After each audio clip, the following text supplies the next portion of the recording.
মনে রাখবেন, সবচেয়ে বড় অপরাধ অন্যায় সহ্য করা এবং ভুলের সঙ্গে সমঝোতা করা। মহান দেশপ্রেম শতকোটির বীরপুত্র যুব সমাজের অনুপ্রেরণার যাই বলেন সম্বোধন করা হোক না কেন, তা যেন অনেক কম হয়ে যায়। তিনি আর কেউ নন, দেশবাসীর অমর সন্তান নেতাজি সুভাষচন্দ্র বসু। শৈশবে সুভাষচন্দ্র বসু থেকে নেতাজি উপাধি নিয়ে আপামর দেশবাসীর কাছে দৃষ্টান্ত হয়ে ওঠার নৈপথ্য রয়েছে এক বিস্ময় গল্প। মহান এই বিপ্লব বাঙালির জন্ম হয়েছিল 23 জানুয়ারি 1897 সালে 12টা বেজে 10 মিনিটে উড়িষ্যার কটকের বাবা জানকীনাথ বসু, মা ভগবতী দেবী। 14 সন্তানের মধ্যে নবম ছিলেন সুভাষ। জানকীনাথ বসু একজন প্রসিদ্ধ আইনজীবী ছিলেন। পড়াশোনা নরম মাটিতে জন্মেছি বলেই বাঙালি এমন সরল প্রাণ। ছোটবেলা থেকে সুভাষ পড়াশোনায় খুবই মনোযোগী ছিলেন। অন্যান্য ভাই বোনেদের মতো সুভাষকে প্রথমে কটকের প্রেসিডেন্সি ইউরোপিয়ান স্কুলে ভর্তি করা হয়েছিল। এরপর 12 বছর বয়সে তিনি কটক রেভেনশা কলেজ স্কুলে থেকে ম্যাট্রিক পাস করেন। তারপর তিনি কলকাতা প্রেসিডেন্স কলেজ ও স্কটিশ চার্চ কলেজে পড়াশোনা করেন। দেশের জন্য ছাড়েন চাকরি। মানুষ যতদিন বেপরোয়া ততদিন সে প্রাণবন্ত। 1920 সালে ইংল্যান্ডে সিভিল সার্ভিস পরীক্ষায় 4র্থ স্থান পেয়ে পাস করে সুভাষ চাকরি শুরু করেন, কিন্তু ব্রিটিশ সরকারের অধীনে চাকরি করতে না চায় 1 বছর পরে ইস্তফা দেন অকুতো এই বঙ্গ সন্তান। স্বামী বিবেকানন্দর ভক্ত। স্কুল পড়ার সময় ছোট্ট সুভাষ বিবেকানন্দর বই পড়তে আগ্রহী হন, আর বিবেকানন্দ আদর্শ তাকে স্বাধীনতা সংগ্রামী হতে অনুপ্রাণিত জুগিয়েছিল। এমনকি স্বামীজির লেখা বই পড়েই তিনি তার জীবনে আসল উদ্দেশ্য খুঁজে পান। যৌবনে নেতাজি। যদি জীবন সংগ্রাম ঝুঁকি না থাকে তাহলে জীবনের বাঁচাটাও অনেকটা ফিকে হয়ে যায়। তরুণ সুভাষের রাজনৈতিক শিক্ষাগুরু ছিলেন দেশবন্ধু চিত্তরঞ্জন দাস। তার হাত ধরেই সুভাষ প্রথম প্রকাশ্যে জনসভায় বক্তব্য রাখেন। এমনকি দেশবন্ধুর স্ত্রী বসন্তী দেবী সুভাষকে খুব স্নেহ করতেন এবং সুভাষকে তাকে মা বলে ডাকতেন। রাজনৈতিক প্রবেশের কিছুদিনের মধ্যে সুভাষ কংগ্রেস কমিটির প্রচার সচিব পদে পান। মাঝে ইংল্যান্ডে যুবরাজ ভারতে আসার বিরুদ্ধে আন্দোলন করার জন্য তিনি জেল খাটেন, আর কারামুক্তির পরে তিনি বঙ্গীয় প্রদেশে কংগ্রেস কমিটির সম্পাদক হয়েছিলেন। পরবর্তীকালে চিত্তরঞ্জন দাস মেয়র থাকাকালীন সুভাষচন্দ্র বসু কলকাতার পুরসভার চিফ এক্সিকিউটিভ অফিসার পদে নিযুক্ত হন। বৈবাহিক জীবন। নেতাজি সুভাষচন্দ্র বসু 1937 সালে তার সেক্রেটারি এবং অস্ট্রেলিয়ার যুবতী এমিলিয়ার সঙ্গে বিবাহ হন। এরপর 1942 সালে 29 নভেম্বর তাদের একমাত্র কন্যা অনিতা বসুর জন্ম হয়। বর্তমানে জার্মানিতে থাকেন নেতাজির কন্যা অনিতা বসু পাফ। রাজনৈতিক জীবন। দেশবন্ধুর মতো স্বরাজ অর্থাৎ পূর্ণ স্বাধীনতার সমর্থন ছিলেন নেতাজি। একই সঙ্গে তিনি ছিলেন চরমপন্থীর নায়ক, তাই তার চরমপন্থী চিন্তাধারার সঙ্গে কংগ্রেসের নরমপন্থীর মতবিরোধী হয়।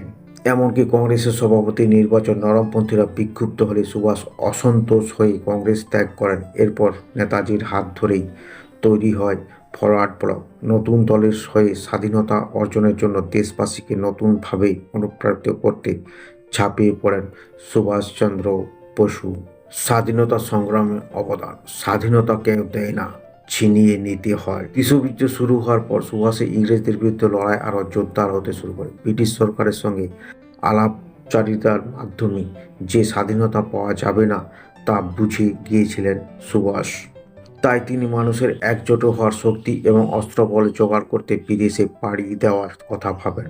আর ঠিক সেই সময় তার সঙ্গে জওহরলাল নেহরু ও মহাত্মা গান্ধীর মতবিরোধী হয়। মহাত্মা গান্ধীর সঙ্গে মতবিরোধ কোনো আলোচনার মাধ্যমে ইতিহাসের কোনো আসল পরিবর্তনই হয়নি। মহাত্মা গান্ধীর আদর্শের সঙ্গে সহমত ছিলেন না নেতাজি, যদিও দুজনের দেশের স্বাধীনতার লক্ষ্য ছিল।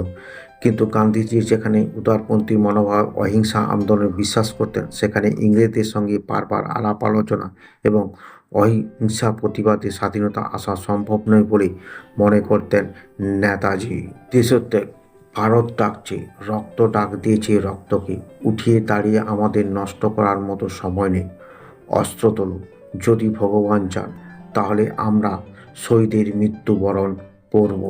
দ্বিতীয় বিশ্বযুদ্ধে জার্মান প্রবল চাপে ব্রিটিশরা এক অভাবনীয় পরিস্থিতির সম্মুখীন হয়। নেতাজি সেই পরিস্থিতি ব্যবহার করতে পারে ভেবে ব্রিটিশ সরকার 1940 সালে 4 জুন সুভাষকে কলকাতায় গৃহবন্দী করে।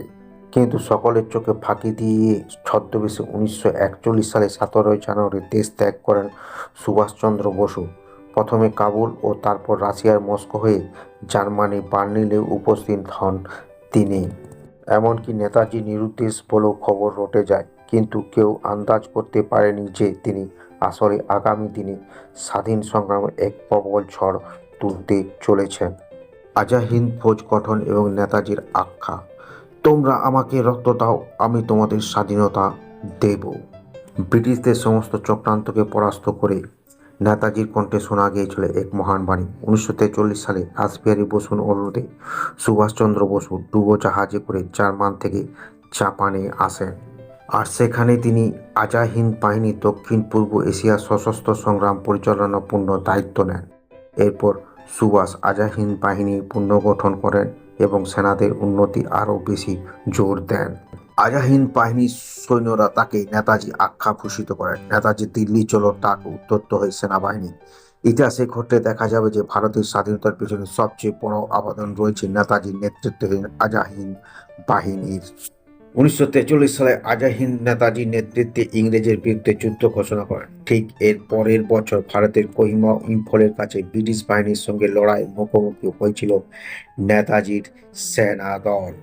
1944 সালে আজাদ হিন্দ ফৌজে ভারতের মাটিতে ইম্ফলের স্বাধীনতা জাতীয় পতাকা উত্তোলন করেন। তবে জাপানের অসহযোগিতা এবং বিশ্বযুদ্ধ জাপানের পরাজয়ের শেষ দিকে আজাদ হিন্দ বাহিনীকে দুর্বল করে তুলেছিল। কোনো বিশেষ আদর্শের জন্য একজন মৃত্যুবরণ করতে পারেন, কিন্তু সেই আদর্শের মৃত্যু হয় না। সেই আদর্শ একজন মৃত্যুর পর হাজার জনের মধ্যে ছড়িয়ে যায়। 1945 18 আগস্ট তাইপোতে একটি বিমান দুর্ঘটনার পর নেতাজি আর কোনো খোঁজ পাওয়া যায়নি। এরপর থেকে নেতাজির মৃত্যু এবং নিখোঁজ নিয়ে একাধিক রহস্য ঘনীভূত হতে থাকে। সত্য উদ্ঘাটনের জন্য একাধিক তদন্ত কমিশন গঠন করা হয়, যার মধ্যে সোয়ান কমিশন, খোলসা কমিশন এবং মুখার্জি কমিশন উল্লেখযোগ্য। শাহনাজ এবং খোলসা কমিশনের সংশ্লিষ্ট দুর্ঘটনার পর নেতাজি মারা গিয়েছিলেন বলে দাবি করেন। অন্যদিকে মুখার্জি কমিশনের মতে নেতাজি দুর্ঘটনার পর জীবিত ছিলেন। এমনকি নেতাজির এই মৃত্যু নিয়ে বসু পরিবারের সদস্যদের মধ্যেও বিভাজন রয়েছে। মৃত্যু না অন্তর্ধান নাকি অন্য কিছু? আজও নেতাজির মৃত্যু কিংবা অর্থধান নিয়ে নানা বিতর্ক রয়েছে।